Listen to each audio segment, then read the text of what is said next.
Selamat datang di Beetle Channel, semoga kita bahagia. Jangan lupa subscribe, like, komen dan share agar channel ini semakin berkembang. Terima kasih. Novel jenius luar biasa. Bab 1011 3 perusahaan teknologi terkemuka, bos, portal Cina telah diakuisisi, dan sepenuhnya dimiliki oleh kami. Ralph memanggil untuk melaporkan.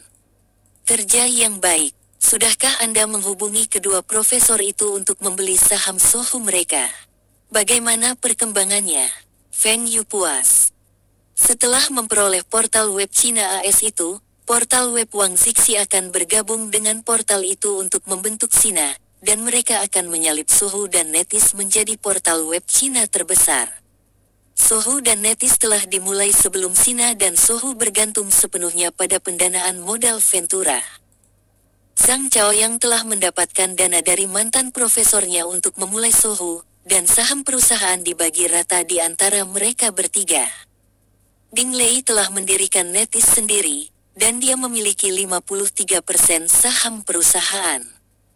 Namun kedua perusahaan tersebut telah mencapai kemacetan sekarang, dan alasan utamanya adalah kekurangan dana. Dalam kehidupan Feng Yu sebelumnya, Ding Lei telah mendapatkan dana modal Ventura dari Sun Zengyi, Masayoshi San agar Netis berkembang dengan cepat. Sina juga mendapatkan dana dari Sun Zengyi, karena dia suka berinvestasi di perusahaan teknologi semacam itu. Tetapi dalam kehidupan ini, Sun Zengyi tidak akan memiliki kesempatan untuk mendapat untung dari Tiongkok karena Zhang Chaoyang dan Ding Lei telah mendekati konsultasi Taihua. Karena Zhang Chaoyang dan Ding Lei telah mendekati konsultan Taihua, Feng Yu tidak akan membiarkan mereka pergi ke perusahaan Jepang itu. Ketiga perusahaan ini adalah 3 portal web China teratas di masa depan dan akan mendatangkan keuntungan bagi Feng Yu dalam waktu 5 tahun. Jika perusahaan-perusahaan ini terdaftar, Feng Yu mungkin menggandakan keuntungannya dalam 2 hingga 3 tahun. Lihatlah Sun Zengyi. Dia telah menginvestasikan 100 juta ke Yahoo 2 tahun lalu untuk sepertiga saham perusahaan, dan dia menjual 2% saham perusahaan seharga 400 juta dolar Amerika Serikat. Pengembaliannya lebih dari 10 kali lipat, dan saham Yahoo masih meningkat. Meskipun saham Sina, Sohu, dan Netis tidak akan melonjak seperti Yahoo, saham mereka meningkat beberapa kali lipat setelah mereka terdaftar. Bos, salah satu dari 2 profesor itu bersedia menjual sahamnya kepada kami, tetapi harga permintaannya lebih tinggi dari penawaran tertinggi yang Anda tetapkan. Profesor lain tidak mau menjual, dan harga yang dimintanya berlipat ganda pada penawaran tertinggi Anda. Hah? Feng Yu sakit kepala. Penawaran tertingginya ditetapkan 2 kali lipat dari nilai pasar. Profesor tua itu menginginkan 2 kali lipat dari tawaran tertinggiku. Apakah itu berarti Feng Yu harus membeli saham mereka dengan harga 4 kali lipat dari harga pasar? Tetapi ketika Feng Yu memikirkan perkembangan masa depan Sohu, itu sangat berharga. Yang terpenting, Zhang Chaoyang dan timnya tidak bisa dinilai dengan uang. Terus bernegosiasi dengan mereka, dan kamu harus mendapatkan saham mereka dengan cara apapun. Ralph tahu Feng Yu akan mengakuisisi saham itu dan bersedia membayar lebih dari 4 kali nilai pasar. Tentu saja, Ralph tidak akan membeli saham tersebut dengan harga 4 kali lipat dari harga pasar. Jika dia akan melakukan itu, Feng Yu tidak akan membutuhkannya lagi. Ya, sekarang, Feng Yu akan menguasai Sohu dan Sina. Hanya Netis yang tidak memungkinkan Feng Yu mendapatkan saham mayoritas perusahaan, karena Ding Lei bertekad untuk menjadi bos perusahaan. Tapi bagi Feng Yu, tidak apa-apa. Bagaimanapun, perusahaan-perusahaan ini harus bekerja sama di masa depan karena dia. Jika Sina memulai email terlebih dahulu, Netis tidak akan sesukses kehidupan sebelumnya. Feng Yu telah merencanakan arah dari ketiga perusahaan ini di dalam hatinya. Sina akan fokus pada berita, terutama berita internasional, dan ke depan mereka akan membuat blog dan situs microblogging. Arahan Soho akan menjadi platform video online dan terus menjadi pemimpin di forum online Cina. NetEase akan fokus pada layanan email dan distribusi game. Di masa depan, mereka akan mulai mengembangkan game mereka. Tentu saja, ketiga perusahaan ini juga dapat memiliki layanan yang sama, tetapi fokus utama mereka akan berbeda. Feng Yu menginginkan persaingan yang sehat di antara mereka agar mereka tumbuh lebih cepat. Feng Yu telah berpikir untuk menggabungkan ketiga situs web ini, tetapi dia berubah pikiran. Ini tidak akan baik untuk perkembangan mereka. Memisahkan mereka akan mempercepat perkembangan mereka dan membentuk penghalang bagi perusahaan teknologi lain untuk masuk. Wang Zixi telah datang ke konsultasi Tai Hua lagi. Dia telah mencapai kesepakatan dengan perusahaan Bada agar mereka menjual saham mereka. Tetapi mereka tidak akan menjual semua saham mereka, dan akan ada beberapa pembatasan. Sun Liji mendengarkan kondisi Wang Zixi dan mengangguk pada Feng Yu. Saya pikir kita bisa menerima kondisi ini.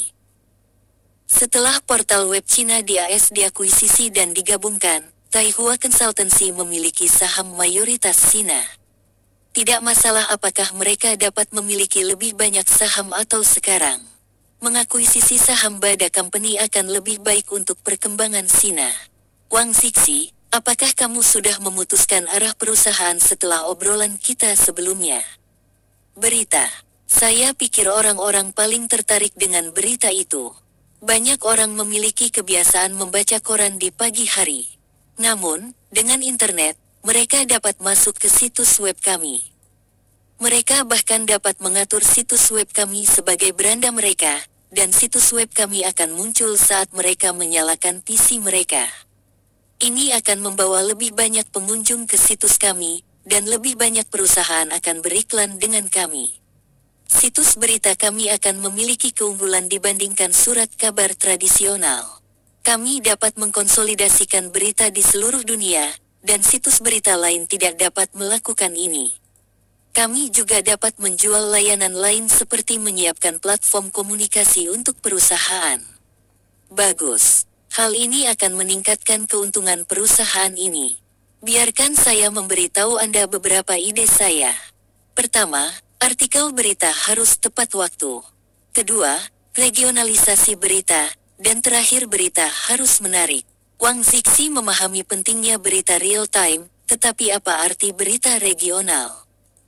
Juga, mengapa berita harus menarik? Bukankah berita seharusnya melaporkan kebenaran? Berita real-time berarti kami akan mempublikasikan laporan peristiwa besar untuk pertama kalinya. Kami harus memberitahu pengunjung bahwa situs kami juga akan menampilkan berita terbaru dan tercepat. Berita daerah berarti situs akan menampilkan berita berdasarkan alamat IP pengguna, atau lokasi pendaftaran.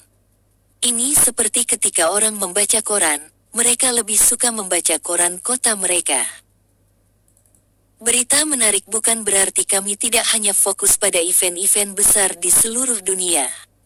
Kami juga akan melaporkan berita yang menarik minat pembaca kami, seperti berita hiburan, berita aneh, Banyak orang membaca koran untuk mengisi waktu, dan berita menarik akan memikat para pembaca ini. Wang Zixi menatap Feng Yu dengan kagum. Terima kasih atas bimbingannya, Manajer Feng. Saya tahu apa yang harus saya lakukan sekarang. Nada bicara Wang Zixi terdengar seperti dia telah menerima ajaran bijak dari seorang guru. Feng Yu memiliki ekspresi ini hanya komentar biasa di wajahnya. Tapi semua ide ini berasal dari situs berita kehidupan sebelumnya seperti Sina. Yang dia lakukan hanyalah memberitahu Wang Zixi tentang apa yang akan dia lakukan di masa depan dan membuatnya terkesan. Memberikan bimbingan dan dikagumi oleh salah satu orang besar dalam industri dalam kehidupan Feng Yu sebelumnya adalah hal yang luar biasa.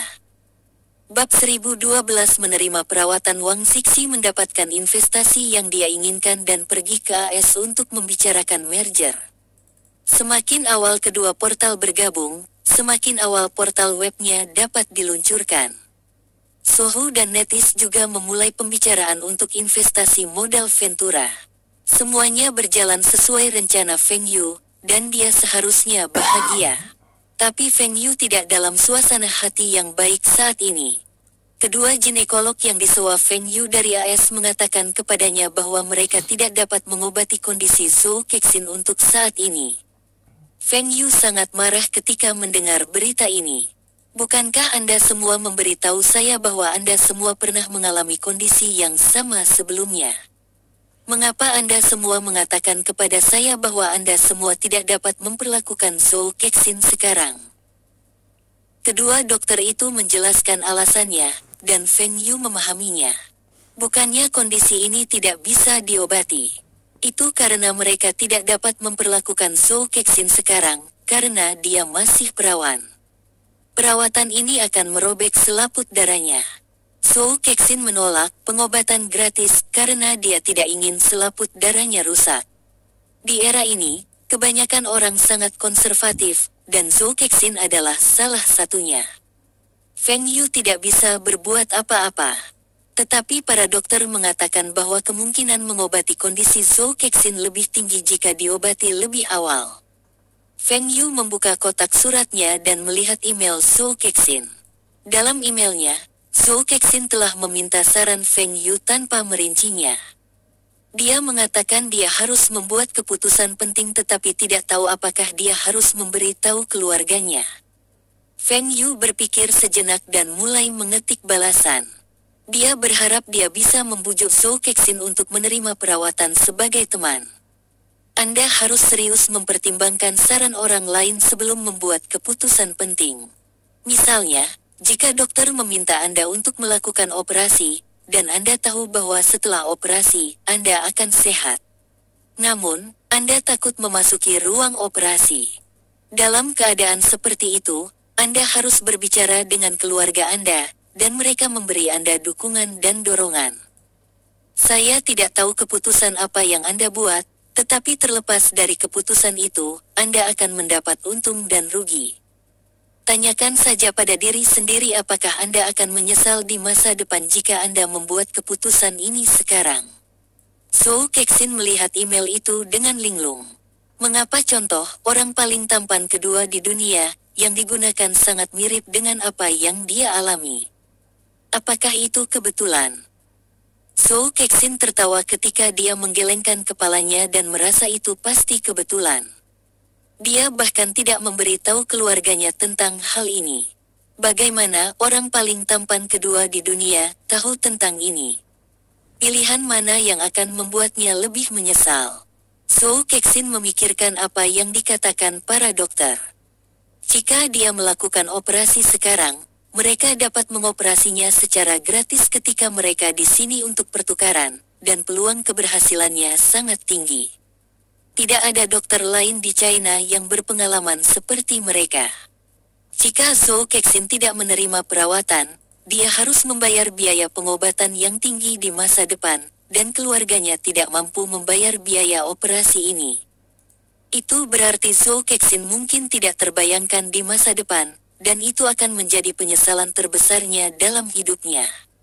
Zhou Kexin mencintai anak-anak, dan jika dia tidak terbayangkan, dia mungkin tidak akan menikah. Zhou Kexin dalam dilema, tetapi dia ingin memiliki anak di masa depan. Zhou Kexin kembali ke rumah, dan ibunya melihatnya ingin mengatakan sesuatu tetapi ragu-ragu beberapa kali. Apa yang salah? Apakah Anda memiliki sesuatu untuk memberitahu saya? Apakah Anda berkencan dengan seseorang di sekolah? Tidak apa-apa, tapi kamu harus menjaga dirimu sendiri. Bu, apa yang kamu bicarakan? Aku tidak berkencan dengan siapapun. Zhou Kexin membalas. Lalu apa itu? Ibu Zhou Kexin lega mengetahui putrinya tidak berkencan dengan siapapun sekarang. Zhou Kexin memberitahu ibunya segalanya dan menatapnya. Ibu Zhou Kexin bertanya, apakah mereka mencoba menipumu? Bu, mereka tidak memungut biaya apapun dariku. Bagaimana mereka bisa menjadi scammers? Juga, mereka adalah ahli dari AS, dan diundang ke sini oleh rumah sakit Taihua untuk melakukan pelajaran. Mari kita tunggu sampai ayahmu kembali dulu. Aku akan membawamu ke rumah sakit lain untuk pemeriksaan besok. Ibu Zhou Kexin sangat prihatin dengan kondisi putrinya, karena ini akan mempengaruhi kebahagiaan putrinya di masa depan. Setelah mengunjungi 3 rumah sakit di kota, para dokter tidak dapat memastikan apakah Zhou Kexin memiliki kondisi ini. Hal ini membuat orang tua Zhou Kexin semakin khawatir. Pada saat ini, rumah sakit Taihua menelepon rumah Zhou Kexin untuk menanyakan apakah dia telah memutuskan. Kedua dokter itu akan segera kembali ke AS, dan dia akan kehilangan kesempatan ini jika dia masih belum membuat keputusan. Juga, rumah sakit memberitahu Zhou Kexin sesuatu yang penting. Meskipun selaput darahnya akan robek selama operasi, para dokter dapat memperbaiki selaput darah yang robek setelah operasi. Dengan cara ini, tidak ada yang akan tahu jika dia tidak mengatakan apa-apa. Ide ini dipikirkan oleh Feng Yu. Kedua dokter itu tidak tahu operasi perbaikan selaput darah, dan mereka tidak mengerti mengapa wanita China lebih mementingkan selaput darah daripada pengobatan. Untungnya, Feng Yu menyewa ahli bedah perbaikan selaput darah dari Jepang untuk mengatasi masalah ini. Ibu Zhou Kexin akhirnya memutuskan untuk Zhou Kexin pergi untuk operasi. Ketika Feng Yu mendengar Zhou Kexin akan dioperasi, dia sangat gembira. Dia pergi untuk berbicara dengan 2 dokter dan memberitahu mereka bahwa jika operasi berhasil, dia akan membayar mereka sejumlah besar uang, dan mensponsori pembangunan rumah sakit untuk mereka. Kedua dokter itu sangat senang dengan kemurahan hati Feng Yu, tetapi pada saat yang sama, mereka berada di bawah tekanan besar. Operasi ini harus berhasil, apapun yang terjadi. Kedua dokter tersebut bertukar pengalaman dan mendiskusikan operasi tersebut. Setelah Zhou Kexin tiba di rumah sakit, para dokter menempatkannya di bangsal perawatan intensif. Mereka mengatakan kepadanya bahwa mereka perlu memeriksanya secara menyeluruh sebelum memutuskan kapan mereka akan mengoperasinya. Ketika ibu Zhou Kexin keluar dari bangsal untuk mengambil buah-buahan untuk putrinya, dia melihat seorang pria muda melihat ke bangsal putrinya dan lari ketika dia melihatnya. Kexin, apakah kamu tidak berkencan dengan siapapun di sekolah? Tidak. Lalu mengapa ada seorang pemuda yang melihat lingkungan Anda di luar, dan dia sepertinya mengenal saya? Sudahkah Anda menunjukkan kepada siapapun foto-foto kami? Ibu Zhou Kexin bertanya dengan curiga. Selain teman sekamar saya belum menunjukkan orang lain. Zhou Kexin melihat keluar dari bangsalnya tetapi tidak melihat siapapun. Setelah bertemu ibu mertua kehidupan sebelumnya, Feng Yu mengingat banyak kenangan. Rambut ibu mertuanya sekarang masih hitam. Feng Yu ingin melihat Zhou Kexin dari kejauhan, tetapi setelah bertemu ibunya, dia tidak berani mendekat lagi.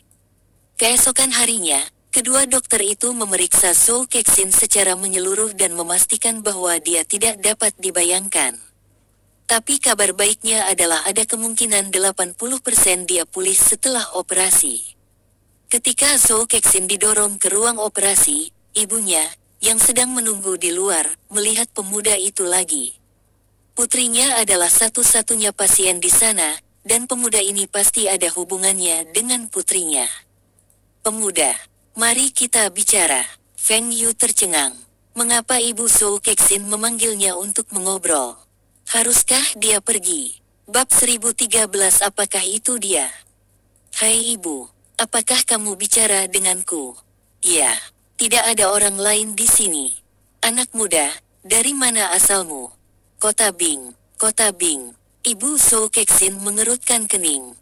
Kota Bing terlalu jauh. Jika putrinya akan menikah, akan sulit baginya untuk melihat putrinya di masa depan. Lalu, apakah kamu belajar di Shanghai? Ah, aku sudah lulus. Saya dari Universitas Beijing. Mata ibu Zhou Kexin menjadi cerah. Universitas Beijing adalah satu-satunya universitas terbaik di Cina. Pemuda ini akan memiliki prospek yang bagus. Lulus. Itu berarti pemuda ini lebih tua dari Kexin. Tapi dia tidak terlihat seperti dia jauh lebih tua darinya. Perusahaan mana Anda bekerja di Shanghai? Feng Yu merasa aneh ditanyai pertanyaan-pertanyaan ini oleh ibu Zhou Kexin. Dia ditanyai pertanyaan yang sama ketika dia bertemu Ibu So Keksin di kehidupan sebelumnya. Saya tidak bekerja untuk siapapun. Saya menjalankan bisnis saya sendiri. Ibu So Keksin senang. Bisnis yang dimulai oleh lulusan Universitas Beijing harus menjadi perusahaan yang baik, dan berbisnis akan menghasilkan lebih banyak uang daripada bekerja untuk orang lain. Apa yang orang tuamu lakukan? Ayah saya juga seorang pengusaha. Orang tuanya juga berbisnis, yang berarti keluarganya pasti kaya. Ibu So Keksin bahkan lebih senang dengan Feng Yu. Feng Yu mulai berpikir tentang bagaimana keluar dari situasinya saat ini. Bagaimana kamu dan Keksin saling mengenal? Ini adalah pertanyaan yang ditunggu-tunggu Feng Yu. Dia berpura-pura bingung. Keksin. Siapa Keksin? Aku tidak mengenalnya. Ibu So Keksin tercengang. Kau tidak mengenalnya. Jika kamu tidak mengenalnya, apa yang kamu lakukan di sini? Pemuda ini bukan pacar Keksin. Saya mendengar ada dokter luar negeri yang terkenal di rumah sakit ini, dan saya ingin membuat janji dengan dokter untuk saudara perempuan kedua saya. Ya, Feng Yu tidak memiliki saudara perempuan kedua, dan dia hanya memiliki satu kakak perempuan. Ibu So Keksin kecewa. Ini adalah pemuda yang baik, dan mengapa dia bukan pacar Keksin? Anak muda, berapa umurmu? Anda punya pacar? Saya berusia 25 tahun dan punya pacar. Saya pikir dokter tidak akan keluar dalam waktu dekat. Saya akan kembali dan memikirkan cara lain untuk membuat janji dengannya. Feng Yu dengan cepat pergi. Ibu So Keksin memandang Feng Yu saat dia pergi. Dia merasa itu sangat disayangkan. Pemuda ini cukup umur, tampan, berpendidikan tinggi, dan berasal dari keluarga kaya. Feng Yu akhirnya melarikan diri. Mengapa dia berjalan ke Ibu So Keksin lebih awal? Feng Yu duduk di kantor direktur rumah sakit untuk menunggu. Setelah beberapa saat, seorang perawat berlari untuk memberitahunya bahwa operasi telah berakhir. Feng Yu ingin bergegas ke ruang operasi, tetapi dia menghentikan dirinya sendiri. Bagaimana dia akan menjelaskan kepada So Keksin dan ibunya? Ibu So Keksin meraih dokter dan bertanya, "Bagaimana kondisi putri saya? Apakah operasi berhasil?" Operasinya sukses, dan kami harus menunggu sampai dia pulih. Operasi perbaikan juga sukses. Ibu So Keksin merasa lega, dan dia pergi untuk melihat putrinya. Feng Yu juga lega ketika mendengar berita itu. So Keksin akhirnya dirawat. Bungkam. Keksin, kamu sudah bangun. Apakah lukamu sakit? Tidak. Saya masih di bawah pengaruh obat bius. So Keksin menggelengkan kepalanya. Keksin, kenapa mereka melakukan operasi ini padamu secara gratis? Apa yang mereka inginkan dari kita? Ibu So Keksin bertanya dengan khawatir. Jika mereka tidak diberitahu tentang kondisi So Keksin sekarang dan biaya operasi, mereka mungkin tidak akan menyetujuinya begitu cepat. Mereka mengatakan operasi ini untuk menunjukkan keahlian mereka dan mempromosikan rumah sakit. Lalu apakah mereka akan menampilkan Anda di surat kabar? Tidak. Semua orang akan tahu bahwa Anda telah menjalani operasi seperti itu, dan bagaimana Anda akan menikah di masa depan. Ibu So Keksin berpikir bahwa sejak operasi selesai, dan mereka tidak menandatangani perjanjian apapun, mereka dapat menarik kembali kata-kata mereka. Bu, itu akan ditampilkan di majalah medis profesional dan bukan di koran. Selanjutnya, artikel tersebut tidak akan menunjukkan wajah saya. Mereka telah banyak membantu saya, dan saya harus melakukan sesuatu untuk mereka sebagai balasannya. So Keksin menjelaskan, "Baik, Anda lebih berpendidikan dan tahu lebih banyak dari saya. Oh, apakah kamu tidak berkencan di sekolah?" Ibu, tidak. Kenapa bertanya lagi? So Keksin menjawab tanpa daya. Setelah Anda memasuki ruang operasi, saya melihat seorang pria muda di luar melihat ke ruang operasi, dan saya mengobrol dengannya. Oh, dia berusia 25 tahun. Ibu So Keksin menatap putrinya di matanya. Dia punya perasaan bahwa pemuda itu tidak mengatakan yang sebenarnya. Bu, umur 25 tahun berapa? Apakah Anda mencoba untuk menjodohkan saya? Aku masih belajar. Aku ingin, tapi dia sudah punya pacar. Ibu So Keksin masih menatap mata putrinya. Dia tidak berbohong padaku. So Keksin bermasalah dengan kondisinya dan bukan karena dia menyukai seseorang. Sayang sekali. Pemuda itu tampaknya memiliki karakter yang baik, dan yang lebih penting, dia kaya. Bu, jangan terlalu banyak berpikir. Baik, perawat akan merawat saya di sini. Anda harus kembali besok. Ayah tidak tahu cara memasak. Aku akan menjagamu selama beberapa hari. Ayahmu bisa makan di luar. Dia sudah dewasa, dan kamu tidak perlu mengkhawatirkannya. Ibu So Keksin lebih memperhatikan putrinya. Tunggu di sini. Saya akan bertanya kepada perawat apakah Anda bisa makan sekarang. Ibu So Keksin meninggalkan bangsal dan melihat pemuda itu lagi. Ketika Ibu So Keksin kembali, dia melihat pemuda itu melihat ke arah bangsal putrinya, dan segera pergi ketika dia melihatnya. Keksin, apakah ada yang mengunjungimu barusan? Perawat itu ada di sini. Kenapa kamu bertanya? Apakah ada pemuda yang mengunjungimu? Bu, aku tidak berkencan dengan siapapun. Aku percaya padamu, tapi siapa yang tahu jika ada yang mengagumimu? Ibu So Keksin memberitahu So Keksin apa yang dilihatnya di luar bangsal. So Keksin juga penasaran. 25 tahun seharusnya bukan teman sekelasnya atau teman sekolahnya yang telah mengaku padanya di masa lalu. Bu, bagaimana rupa pria itu? So Keksin bertanya dengan rasa ingin tahu. Dia adalah tentang tinggi, sedang, mata besar, rambut pendek, alis tebal, dan memiliki gigi putih. Ibu So Keksin menggambarkan Feng Yu padanya. So Keksin tidak menyangka ibunya mengingat penampilan pria itu. Sepertinya ibunya serius tentang menjodohkannya. Pemuda itu mengatakan dia dan keluarganya melakukan bisnis, dan dia adalah lulusan Universitas Beijing. Universitas apa? Universitas Beijing. Universitas terbaik di Cina. Universitas Beijing, 25 tahun, melakukan bisnis. So Keksin bergumam pada dirinya sendiri. Apakah itu dia? Bersambung, terima kasih telah menyaksikan dan mendukung channel ini.